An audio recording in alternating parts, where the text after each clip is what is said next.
Kedatangan Paus Fransiskus ke Istana Negara pada 4 September 2024 dikawal ketat pasukan pengamanan Presiden atau Pas Pampres. Hal ini menjadi sorotan setelah salah satu Pas Pampres berkacamata hitam terlihat membawa tas yang diduga anti peluru saat mengawal mobil Paul. Pengawalan VVIP disediakan Presiden Jokowi untuk menjamin keamanan Paus Fransiskus selama kunjungannya ke Indonesia. Paus Fransiskus meninggalkan Istana Negara dengan mobil Toyota Kijang Innova Zenix. Duduk di bangku depan, Paus terlihat melambaikan tangan pada anak-anak yang mengenakan baju adat khas Nusantara. Jakarta.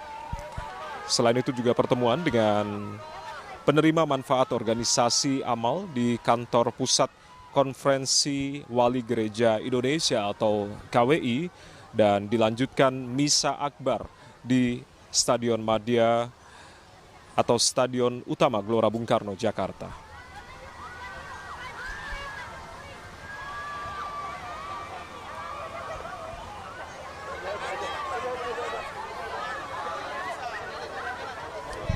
Berbicara terkait dengan Pancasila ya, sebagai dasar negara dan tentunya nilai-nilai yang terkandung di dalam Pancasila tersebut, rupanya ini sudah dikenal di Tahta Suci Vatikan dan berdasarkan kisah-kisah dari Bapak Kardinal, Bapak Uskup yang kemudian berkunjung ke Vatikan bertemu dengan Download Tribun X sekarang, menghadirkan lokal menjadi Indonesia.